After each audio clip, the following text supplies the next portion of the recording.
to recognize the state of Palestine in September before UNGA. We have always believed that there is no better vision for the future of the region than two states. I'll let my words earlier speak for themselves, but I'm very happy to take a few questions. Let me start with the BBC. Tom Bateman from the BBC, Foreign Secretary, thank you. There is a diminishing amount of Palestine left to recognise. Your critics will say this is because successive UK governments have empowered and facilitated Israeli governments that have made that very state unviable territorially and through the use of arms. How do you address the UK's responsibility when it comes to this?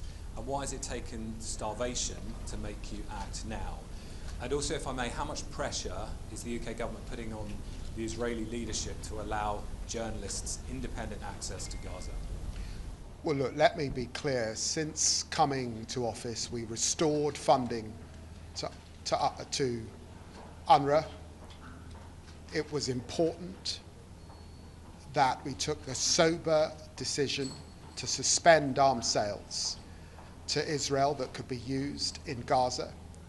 And of course, working with our partners, we've done everything possible to get the humanitarian aid into Gaza, to get those trucks in, and to ensure that we fund UK Med. And we've treated 24,000 Palestinians in that period. But the decision that we have taken today puts us on a pathway towards recognition.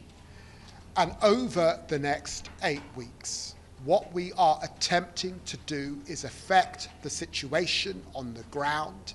We have seen the most horrific scenes. The global community is deeply offended by children being shot and killed as they reach out for aid. The time has come for a ceasefire. The time has come to see those hostages released, and the time has come to abate the suffering of the Palestinian people in Gaza, to get them the aid and the medical equipment and supplies that they need. And it is my sincere hope that the decision that we have taken today affects the situation on the ground, and we get to that ceasefire, we get to those hostages coming out as soon as possible. And let me say, it has always been the position of the United Kingdom government that we support aid workers, and we abhor the loss of life of aid workers. And of course, it's essential that journalists are able to go about their business in Gaza and report the facts as they see it without fear or favour. Al Jazeera. Al-Arabiya. Ah, I think I had a question for Al Jazeera. I was told Al Jazeera. Is Al Jazeera here? Al-Arabiya. Right there.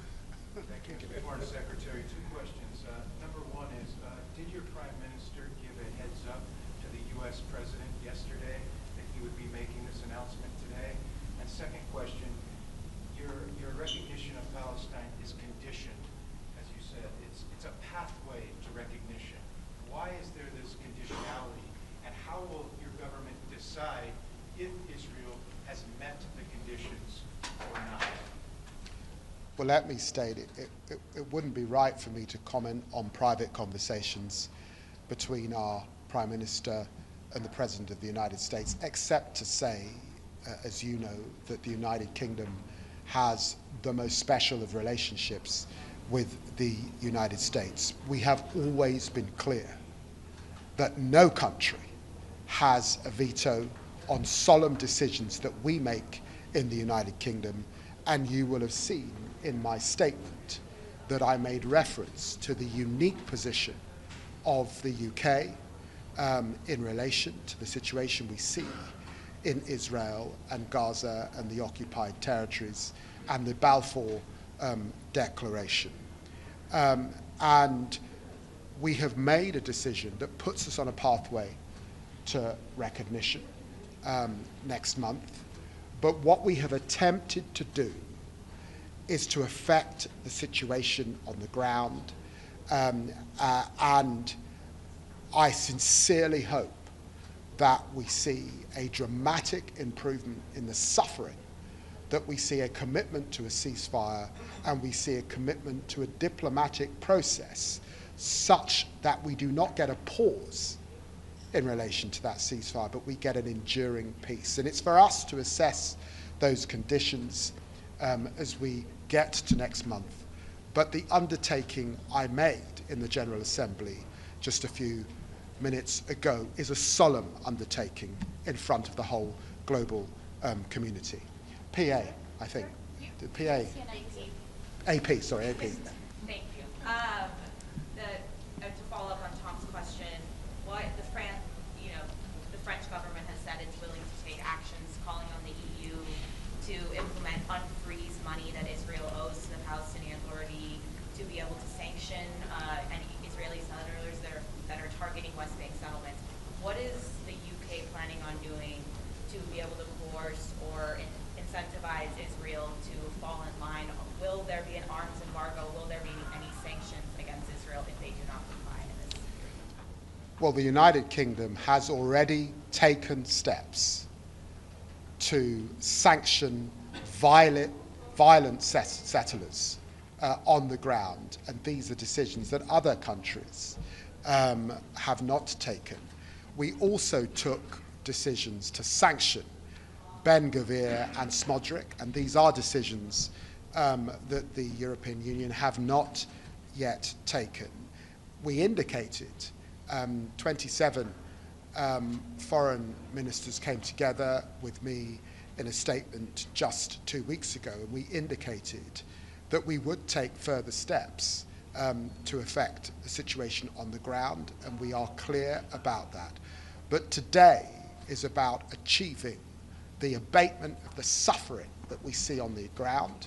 We have to have those trucks get in, and our assessment is that 25 trucks went in, I think, on Sunday, perhaps up to 35 just in this last period. We have delivered 20 tons of aid with our Jordanian friends into northern Gaza in terms of airdrops to alleviate the suffering, and obviously to ensure that those airdrops landed safely in a clear path. But that will not ease the suffering that we are seeing, the malnourishment that now is widespread, and the fear of starvation that is a global concern.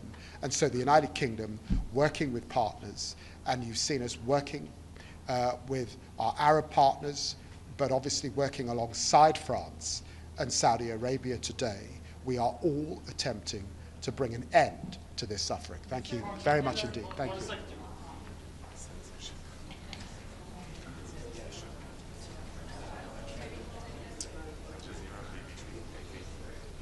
Get independent journalism.